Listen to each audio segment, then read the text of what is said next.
Hi, this is Alan with Alan's Firearms and Guns Plus More. And today we're going to do the Ruger American, also called the American Pro 9 and the Pro 9A Tactical. The one I'm going to show you is the compact model. Now, this I had out on the range, and I'm going to... The shoot, for some reason, the camera shut off. So I have part of the shoot. I will show that to you right after this, right before the workbench. You'll get to see at least what this looks like shooting. And I'm going to tell you the issues I had with it.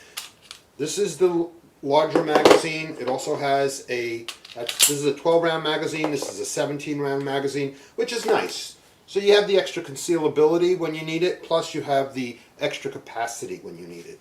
It comes with three, that block in the back just holds its shape when it's in the case, but it comes with three of these interchangeable back straps. So one's on the gun, and then it comes with those two, and it's basically so you can fit it to your hand. It has the traditional pull down bar to release the slide for breakdown. It's got a slide release. It's got an ambidextrous mag release. You can do it with your finger, you can do it with your thumb, left hand, right handed. It has a slide, or an ambidextrous slide release also. Now, I want to show you something. This isn't locking back on an empty mag. Let's see about this mag. That mag it locked back on. It's not that this one is a special mag, it's that this is not working properly. I had issues with this gun there. Now it's locking back. Now it's not. I had issues with this gun from the time I got to the range until even now. Like, I brought with me 6 guns to do the shoots for all these 6 guns. By the way, I had problems with all 6 guns, not the guns but the shoot. The camera kept failing, but you'll find that out as I go along. But it's more important that I tell you what I had than you actually see it. It would have been nice if you could have seen it. This gun had, between the 12-round magazine and that 16-round or 17-round magazine, I had 4 or 5 failures. Now, honestly, I always say, what's the problem? Is it the gun or is it the ammo? I would say just about every problem was the ammo. I gotta, it's mixed, like I said, and most of the time when it jammed, and what it did was, it did not cycle far enough back. So it was a jam failure, not a stovepipe. It didn't get that far, but it was a jam where it came and was about to leave and the other one locked underneath it. It happened 4 or 5 times. Out of all the times, I think 4 of them were steel or aluminum casing. One was a copper case, but it was a bit corroded. So I don't want to blame the issue on the gun. Just, if a gun can't take crappy ammo, don't shoot crappy ammo in it. If you get one of these guns, though, you're going to have to run it through some paces and make sure it's operating properly. Right now, this mag seems to not want to, there, just locked at that time. Locked at that time. It has an ambidextrous slide release that seems to be pretty easy, even with an empty mag in it. See, now it's not doing it again. Okay, so I'm not sure why this is doing that, but maybe after we take it apart and clean it, I'll try it again and see if it happens. But in the meantime, that's an issue. It's probably the mag itself, because if I put this mag in here,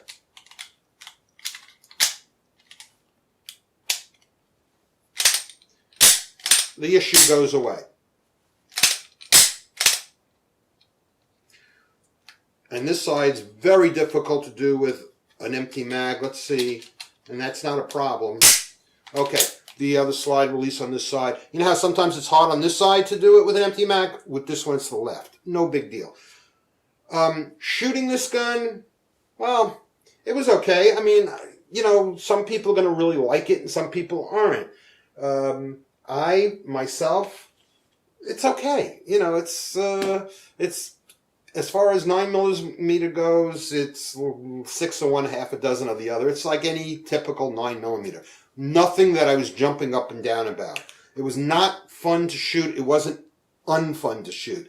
Basically, this is the type of gun that, the way it functions, the price that it goes for, when I look at it, I look at this gun and it looks like a modernized P-Series gun, but without, and a higher quality as far as the metals and everything, and looks.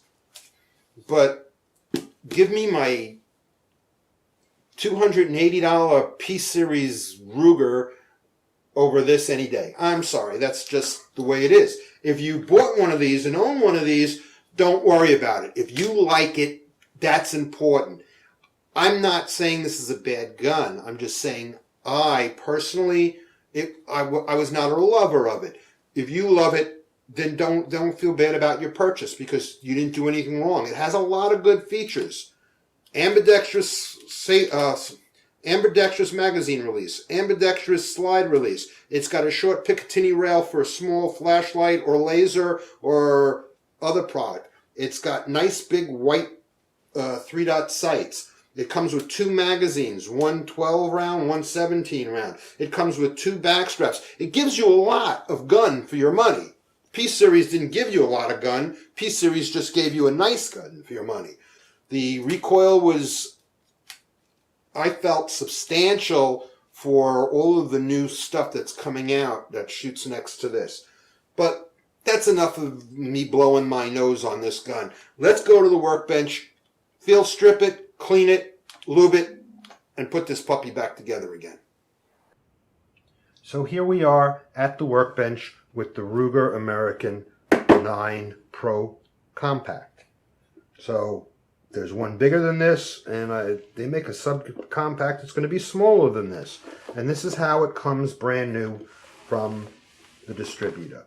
You got 2 of these, which are your back straps. This magazine actually comes, these are like this in here, and this magazine comes like that. So that's how the magazines come. Why they do that, I don't know. I think they save 30 cents in the time it takes to put them in here instead of going like this and putting it on here for you. It's kind of like strange, but you know, that's the way it works. So I'm going to put it back the way it comes because people like their stuff packaged the way it comes. That's all. So you have the 2 magazines, and here's the firearm. Let's put this aside, and here we have the Ruger. So the first thing we're going to do, as always, I know we checked it earlier, let's check it again. 1, 2, 3, look down both the inside the chamber and down the magazine. You want to make sure the gun's empty.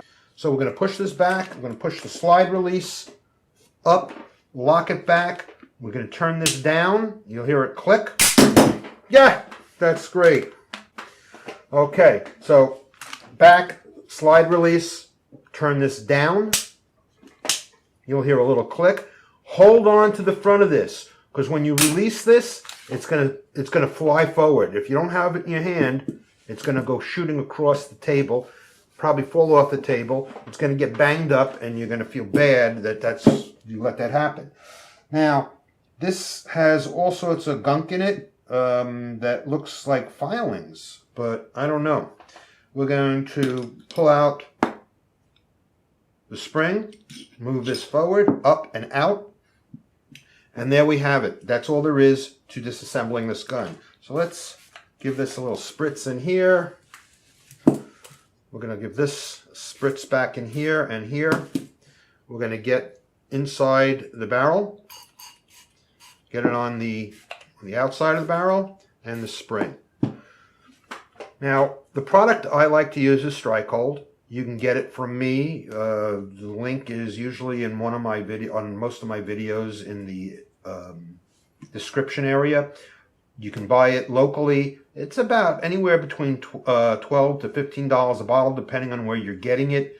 And it's a great product. I use it. It cleans, it lubricates, and it protects. So that's the only thing you need. If you're using it, you do not need oil.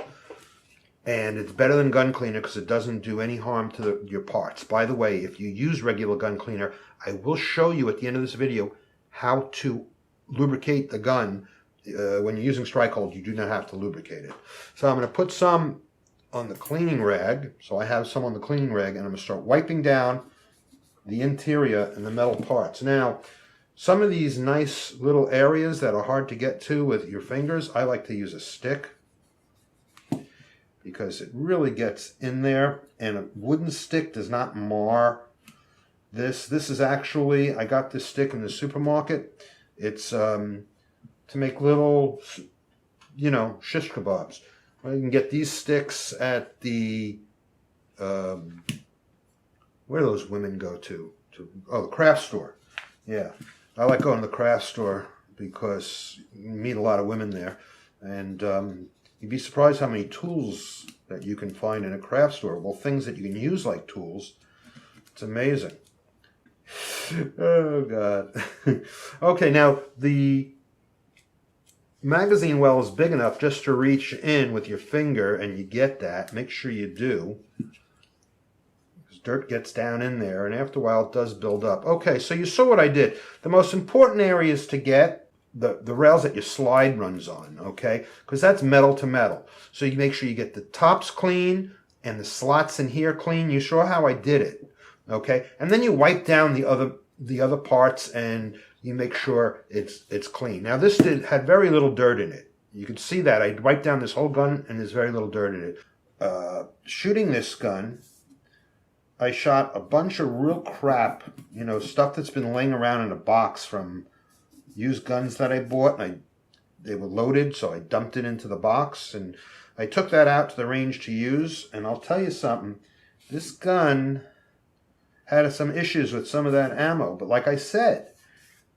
I would have to put the ammo under suspect, so I would not use that as a deterrence from buying this gun. What I would just say, be aware that that did happen to me, and be aware that most of the time, other than the one corroded one, the other ones were fine that it jammed on, but they were either metal or aluminum cased, and I had both in there. I think all the ones it jammed on were the aluminum cased ones. So be aware of that. You know, it doesn't matter if you buy a gun knowing that going into it. There's nothing wrong with it. You know, the gun. It's just, you know, okay, this is one type of ammo I'm not going to buy. I'm not going to buy the cheap crap that you shouldn't be shooting anyway. Okay, that's just my opinion. Now, you want to get in here. This is the battery. You want to get your stick and make sure you get underneath the extractor. If dirt gets underneath the extractor and you don't get it out, you're going to ride over the extractor, and that's going to cause some jams. So I make sure I got that. And I have gotten everything on this slide I need. Very important. You get the slide slots in here. That's why I love the sticks. You put a stick on here, put your Strike-Hold on it, and run up and down that slot, both sides. Now this is done. I don't have to do any more. I wiped the whole thing down with Strike-Hold. That's good. If you're using cleaner, you're going to have to wipe the whole thing down with oil, because oil just keeps running. After you clean off your gun, cleaner keeps breaking down your gun even after you wipe it off. So you don't want to leave cleaner on your gun. So I ran through the barrel. If you want, you can run one of these soft bristle brushes through it. I'm going to wipe off the battery, the chamber area of the gun. I'm going to make sure, spend special attention to this ramp, because that's another place that a jam can occur if you don't get that ramp clean. There's a little carbon building up. That's why these sticks are great. I can pull off that carbon without marring or scoring the metal on the firearm. And same thing up here. There's some that I can't get with that. There you go. Look at that. That's why these sticks, I love these sticks. Keeps my guns in great shape. Okay. You know, there you go. Okay, and I'm going to wipe down the whole outside of this firing, wipe down the whole outside of this barrel. Make sure I get into this locking lug, clean that out, the front.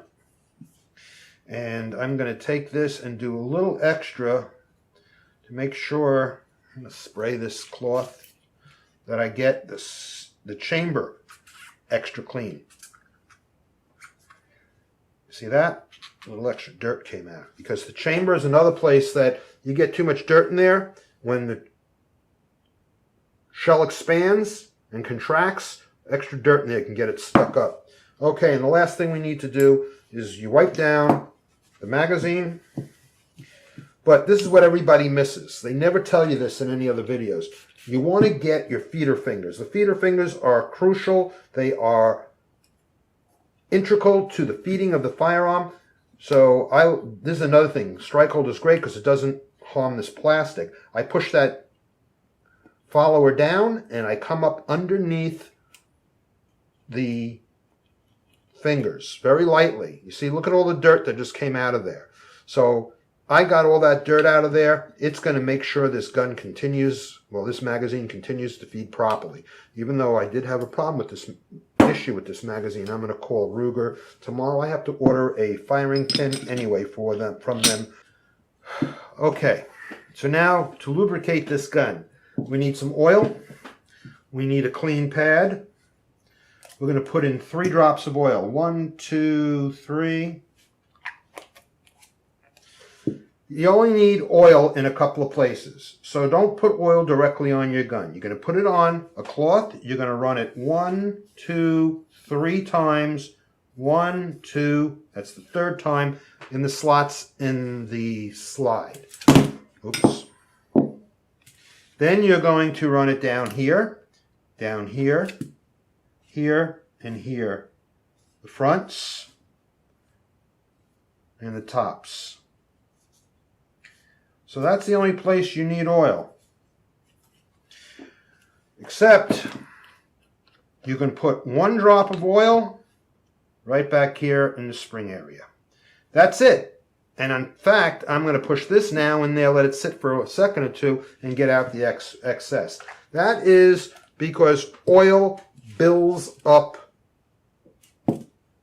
on your gun and then causes it to jam. Now, I got all the places that actually need oil. Now I'm going to wipe down the interior of the gun because I want to make sure I turn off all of that cleaner. So I'm going to wipe down every place. I'm going to do this quick because this gun doesn't actually need it. Every place that you put cleaner on here, you are going to hit it with oil. And that turns off the stuff. Okay, so now I'm going to put this gun back together again real fast. I'm going to drop the barrel in with the hook set up. The small piece of the spring goes backwards. I'm going to put that in there like that. Line up my slide on the rails. You see this round slot? I'm going to push that, and then I'm going to just go that forward, let it go. 1, 2, 3. Works. Put the magazine in.